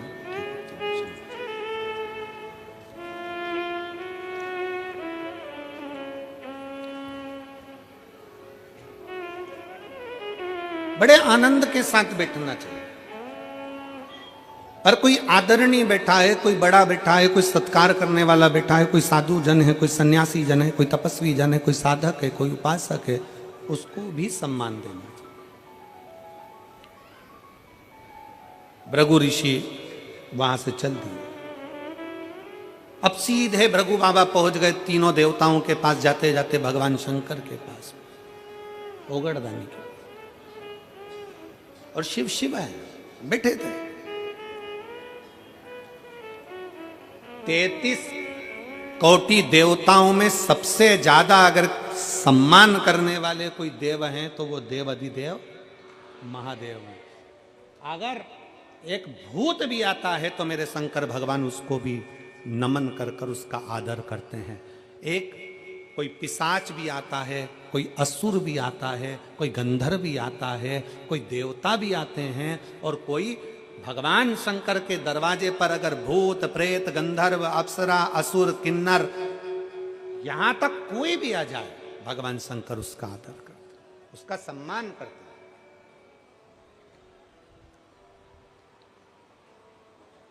कौन होगा संसार में जो किसी किन्नर के लिए देवताओं से युद्ध कर ले? किसी किन्नर के लिए? जब भगवान शंकर अपना अर्धनारीश्वर स्वरूप का दर्शन दिए, ब्रह्मा जी से कहा गया कि तुम सृष्टि को आगे बढ़ाओ, तो ब्रह्मा जी भगवान शंकर के अर्धनारीश्वर स्वरूप को जान नहीं पाए थे। शंकर भगवान ने कहा था कि आधे पुरुष आधे स्त्री बनाना, 4 पुरुष बनाओ तो 4 स्त्री बनाओ, 5 पुरुष बनाओ तो 5 स्त्री बनाओ, 10 पुरुष बनाओ तो 10 स्त्री बनाओ। ब्रह्मा जी इस बात को जान नहीं पाए थे और ब्रह्मा जी अर्धनारीश्वर स्वरूप का दर्शन देखकर समझ गए कि आधा आधा बनाना है, तो उन्होंने एक ही व्यक्ति को आधा पुरुष आधा स्त्री बना दिया था, तो वो किन्नर उत्पन्न हो गए। और जब किन्नर उत्पन्न हुए, पूरी पृथ्वी पर किन्नर ही किन्नर दिखने लगे, तब भगवान नारायण भगवान शंकर जी के साथ आ रहे थे और नारायण ब्रह्मा जी की बनाई सृष्टि को देखकर हंस दिए और हंसते से ही बोले, गजब कर दिया ब्रह्मा जी, तुमने पूरी सृष्टि में किन्नर ही किन्नर कर दिया। जैसे ही भगवान नारायण हंसे, हंसते से ही भगवान शंकर को क्रोध आ गया कि सृष्टि ब्रह्मा जी ने बनाई है और आप उस पर हंस रहे। हे नारायण, भगवान विष्णु, तुम ब्रह्मा जी की बनाई हुई सृष्टि पर हंसे हो, इसलिए तुम्हें भी एक बार पृथ्वी पर जाकर किन्नर बनना पड़ेगा। भगवान नारायण को भी भगवान शंकर ने कह दिया था कि तुम्हें पृथ्वी पर जाकर किन्नर बनना पड़ेगा, तुम्हें पृथ्वी पर जाकर किन्नर बनना पड़ेगा। और शिव महापुराण की कथा कहती है,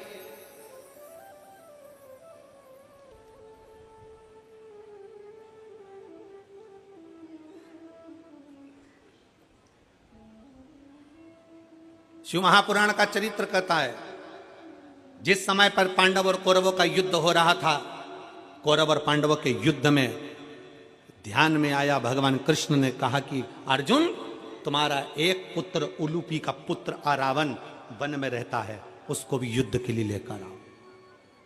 अर्जुन उसको युद्ध के लिए लेकर आ गए, अर्जुन उसको युद्ध के लिए लाए। पर अर्जुन युद्ध के लिए लेकर आए और युद्ध के लेकर आने के लिए क्यों? क्योंकि कुरुक्षेत्र की भूमि चंडी की भूमि थी। इस कुरुक्षेत्र की भूमि पर सबसे पहले बलि चढ़ाना थी। और बलि किसकी चढ़ाना है? क्योंकि कुरुक्षेत्र की भूमि ने कह दिया था, चंडी ने कह दिया था, एक बलि कौरव की लूंगी, एक बलि पांडव की लूंगी। कौरवों में से तो 100 थे, उन्होंने कहा एक को देवी देंगे तो 99 बचेंगे, पर पांडव में तो 5 थे, अगर एक भी चले गया तो फिर 4 ही बचेंगे। भगवान कृष्ण ने कहा, अर्जुन तू तेरे बेटे को लेकर आ, रावण को लेकर आए, उलूपी के पुत्र को लेकर आए। रावण को लाकर खड़ा कर दिया। रावण को मालूम पड़ा कि मेरी बलि चढ़ना है। भगवान कृष्ण के पास रावण ने खबर कर दी कि द्वारकाधीश से कहना, द्वारकानाथ मैं अपनी बलि चढ़ाने को तैयार हूं, पर मैंने सुना है अगर कोई कुंवारी अवस्था में मर जाता है तो ना उसे नरक मिलता है ना उसको स्वर्ग मिलता है। अगर कोई कुंवारी अवस्था में मर गया, कोई कुंवारा मर गया, तो वो ना तो नरक जाता है ना स्वर्ग जाता है, वो आहूत माना जाता है। हमारे मारवाड़ियों में एक नाम चलता आहूत। आहूत मतलब वो कुंवारा चले गया, कुंवारी अवस्था में चले, उसकी गति नहीं है, ना उसको पिंड मिल रहा है, ना उसको तर्पण मिल रहा है, ना उसको जल मिल रहा है, ना भोज मिल रहा है, वो तड़पता रहता है।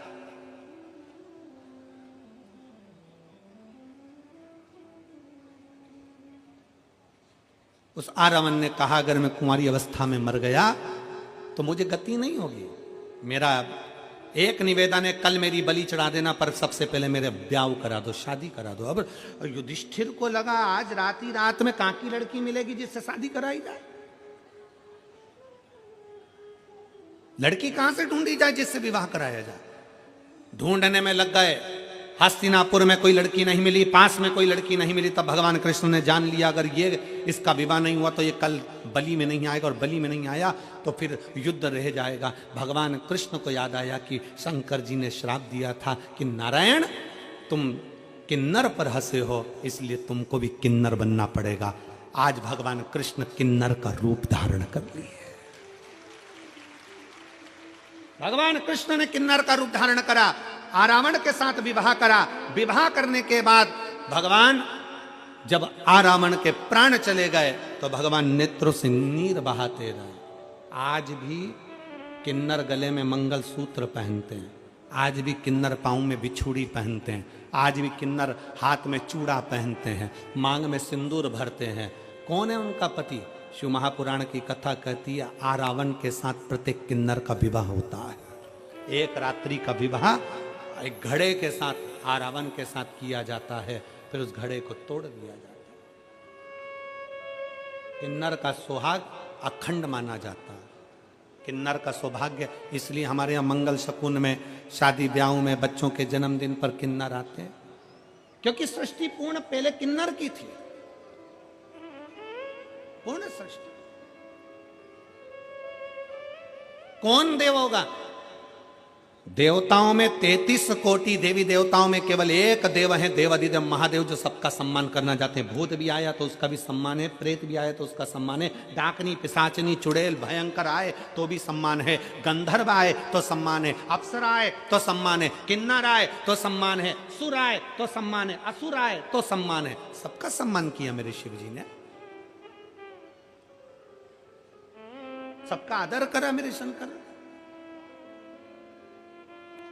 और समदृष्टि का भाव रखा। समदृष्टि, समदृष्टि।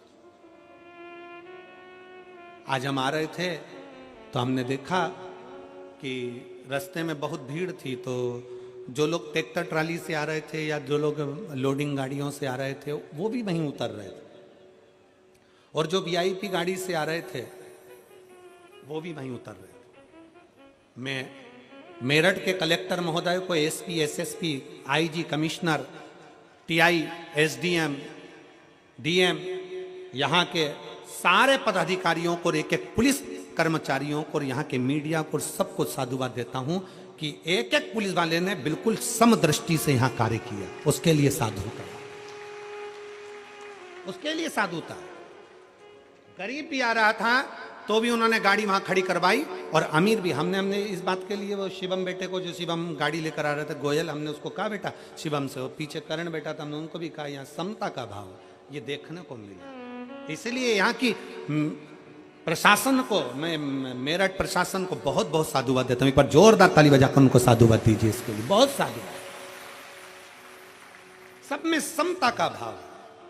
उन्होंने अगर ट्राली रोकी, ट्रैक्टर रोका, तो उन्होंने गाड़ी, 4 व्हीलर वीआईपी गाड़ी भी रोकी। उन्होंने कहा नहीं साहब, अंदर नहीं जा सकती, भीड़ है, पब्लिक पैदल जा रही है, आप पैदल जाइए। लोग वहां से पैदल चलकर आए, पैदल चलकर, और खुशी हुई इस चीज के लिए कि आपने ये नहीं कि कोई धनपति है या करोड़पति है या वैभवपति है या सत्तापति है।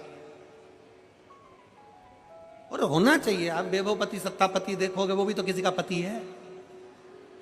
तो उन्होंने समता का भाव रखा, इसके लिए मेरा साधुवाद है। सबसे बहुत बहुत साधुवाद है यहाँ के प्रशासन को, बहुत सारा, बहुत सुंदर तरीके से ये लाखों की भीड़ को, अपार जन समुदाय को यहाँ के प्रशासन ने जो संभाला है, एक बार जोरदार ताली बजाकर बहुत बहुत साधुवाद, बहुत सारा, बहुत। एक शिव तत्व की लहर का, भगवान शंकर की अविरल भक्ति में समता का भाव होना चाहिए, क्योंकि मेरे शंकर शमशान में निवास करते हैं। मेरे शिव के पास में भेद नहीं है। अमीर भी जाएगा तो बांस पर, गरीब भी जाएगा तो बांस पर, अमीर भी जाएगा तो सफेद कपड़े में, गरीब भी जाएगा तो सफेद कपड़े में। जहां सबकी शान सम है उसी का नाम सम शान है। बराबर देखता, उसमें भेद नहीं है।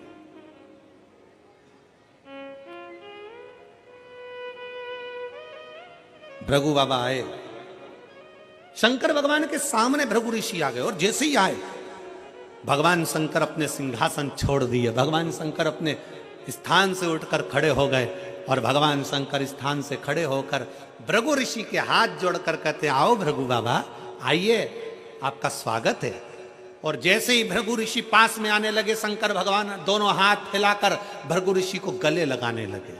भृगु ऋषि को गले।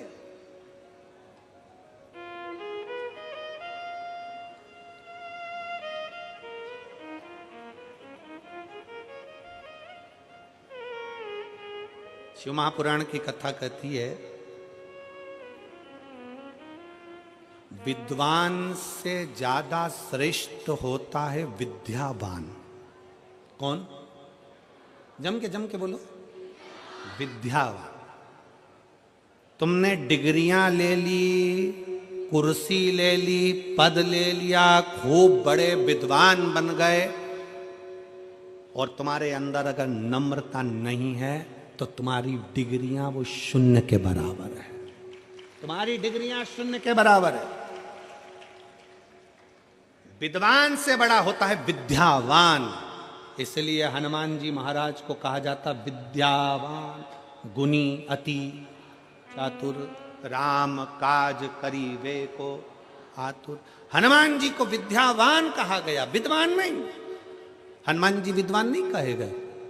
और जिसमें कितने बड़े विद्वान थे, अष्ट सिद्धि नव निधि के दाता, असबर दीन राम रसायन तुमरे पास, सदा रहो रघुपति के। कितना विद्वत्ता, अष्ट सिद्धियां उनकी, नव निधियां उनकी, सारा वैभव, सारा धन, सारा ज्ञान, सब कुछ हनुमान जी में था। सब कुछ था हनुमान जी में। फिर भी हनुमान जी के आगे विद्वान नहीं लिखा गया, उनके आगे लिखा विद्यावान।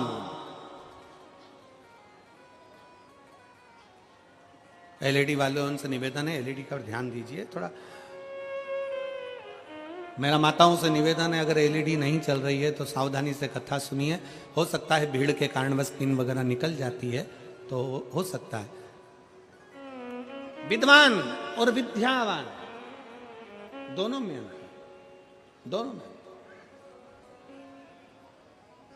शिव पुराण कर रही है, भगवान शंकर की कथा कर रही है, शंकर जी का पावन चरित्र कर रहा है, भगवान शिव का पवित्र चरित्र कर रहा है, शिव महापुराण की कथा कर रहा है। अगर भगवान ने आपको अच्छा पद दिया है, आपको अच्छी कुर्सी दी है, आपको अच्छी प्रतिष्ठा दी है, आपको अच्छी सत्ता दी है, आप बहुत पढ़े लिखे हो, बहुत विद्वान हो, तो निवेदन है उस विद्वान के साथ में तुम विद्यावान भी बनो। अगर कोई आए, कोई साधारण भी आए ना, तो उसको झुक कर प्रणाम करना प्रारंभ करो। ये विद्यावान की निशानी है, विद्यावान की निशानी। क्यों कहा हनुमान जी को विद्यावान? क्यों कहा? केवल एक कारण से कहा था। जब हनुमान जी पहली बार ब्राह्मण का रूप रखकर, राम जी जब वन में आए थे, सीता जी को खोजते खोजते किष्किंधा के पास पहुंचे थे, तब हनुमान जी महाराज ब्राह्मण का, संत का रूप रखकर राम जी के सामने हाथ जोड़कर प्रणाम कर रहे थे। दुनिया के लोगों ने कहा कि ब्राह्मण होकर छत्री के हाथ जोड़ता है। अरे समझने वाला विषय है। हनुमान जी सामने छत्री के हाथ नहीं, हनुमान जी अंदर बैठे राम जी के हाथ जोड़ रहे थे। सामने खड़े हुए राम को भीतर के राम से मिला रहे थे। ये वही राम है जो मेरे दिल में बसता है। लोगों को लगा प्रणाम कर रहा है, पर वो यहाँ के राम को वहां के राम से मिलाने का प्रयास कर रहे थे। इसी को कहते विद्यावान गुणी अति चातुर। इसी को कहते विद्यावान गुणी। इसको विद्वत्ता कहते, इसको श्रेष्ठता कहते। और फिर निवेदन है, शिव महापुराण की कथा कहती है, भगवान शंकर का चरित्र कथा है, शिव तत्व कहता है कि विद्वान और विद्यावान दोनों में बहुत अंतर है। निवेदन है फिर कि हमें विद्वान नहीं, हमें विद्यावान बनना है। और विद्यावान का सबसे बड़ा लक्षण होता है कि उसके भीतर की नम्रता। विद्यावान का सबसे बड़ा लक्षण होता है उसके भीतर की कोमलता। विद्यावान का सबसे बड़ा लक्षण होता है उसके भीतर की श्रेष्ठता। विद्यावान का सबसे बड़ा लक्षण होता है कि वो सम्मुख में जो आया हुआ है उसको प्रणाम करना, उसको नमन करना, उसको गले से लगाना, उसको हृदय से लगाना, उसको श्रेष्ठता से लगाना। हर हर शंकर भगवान सब कुछ वही कर रहे हैं। भृगु ऋषि आए सामने, शंकर भगवान ने बाहें फैला ली, बाहें। और देव शंकर को सबसे ज्यादा क्या दे, क्या शिव की कथा करे। भृगु ऋषि भगवान शंकर के सामने जाकर खड़े हो गए। बाबा ने अपनी दोनों भुजाएं फैलाई। बाबा अपनी दोनों बाहें फैलाते। ब्रह्मा जी ने बाहें नहीं फैलाई। और अभी आप आगे कथा सुनेंगे, भगवान विष्णु ने भी बाहें नहीं फैलाई। बाहें किसने फैलाई? जम के बोलो जरा, देव अधिदेव। बाप है।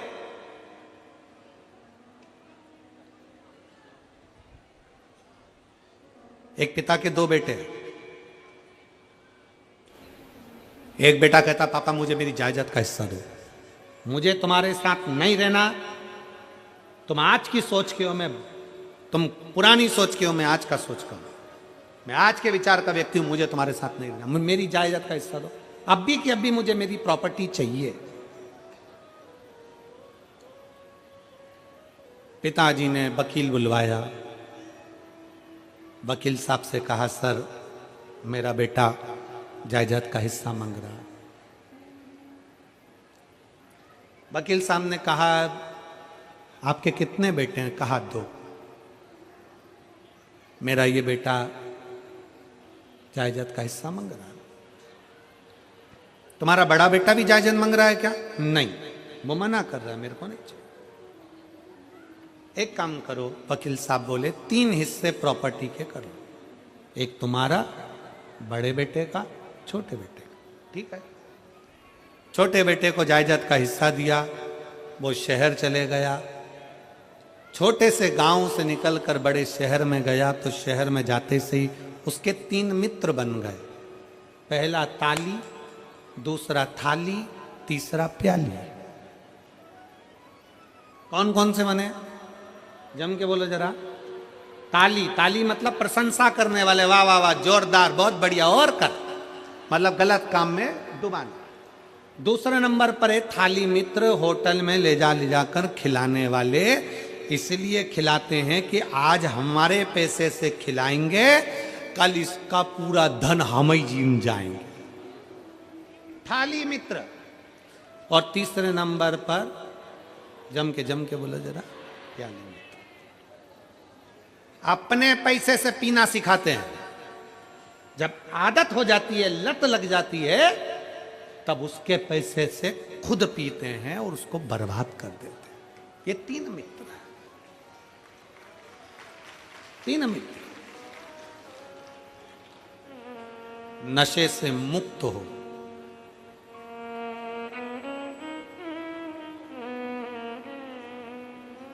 किसके लिए?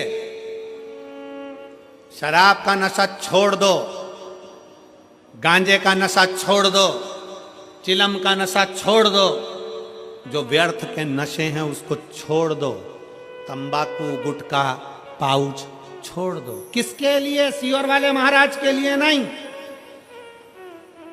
भगवान के लिए भी नहीं, तुम्हारे जो छोटे छोटे घर में बेटा बेटी है ना, उनको अपने पापा का मुंह देखना है, उनके लिए। घर में जो छोटे छोटे बच्चे हैं ना, आप जब ड्रिंक कर आते हो ना, आप जब गलत काम कर आते हो ना, तो बच्चे का चेहरा उतर जाता है, मम्मी से चिपक जाता है। पापा ऐसा क्यों कर रहे हैं? पापा ऐसा क्यों कर रहे हैं? बच्चा मम्मी से चिपकता है, दादा से, दादी से चिपकता है, पापा ऐसा क्यों कर रहे हैं? अपने बच्चों के लिए, जो तुम्हारे हैं, प्रिय हैं, उनके लिए। कथा के पंडाल में बैठकर अंदर से, हाँ हम तुमसे संकल्प नहीं दिलाएंगे, हम फालतू का काम करते ही नहीं है, क्योंकि हम संकल्प दिलाएं और तुम छोड़ो नहीं तो हमारे ऊपर दोष आए, काय को माथा पच्ची करूं। हम संकल्प नहीं दिलाएंगे। आपको अगर अपने बच्चों को अपना मुख दिखाना है और बच्चों की जवानी और बच्चों का विवाह और बच्चों की जिंदगी अच्छी देखना है, तो आज कथा के पंडाल में भीतर एक विश्वास पैदा कर लो कि नशा नहीं करूंगा, शंकर का चढ़ा जल पीऊंगा। नशा नहीं करूंगा, शिव का चढ़ा जल पीऊंगा, उसका फल मिलेगा मुझे। क्यों नहीं मिलेगा? एक पत्र है, इस पत्र में इस बहन ने लिखा, ट्रे बहुत बड़ी है, ठीक है, चाय पीने के लिए दे देंगे तुमको।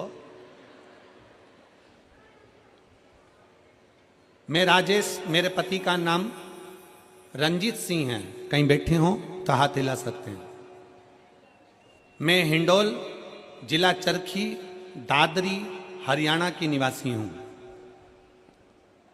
मेरा फोन नंबर ये है। पत्र को आप लोग एलईडी पर पढ़े, आस्था चैनल पर पढ़े। गुरुजी, मेरी शादी को 23 साल हो गए थे।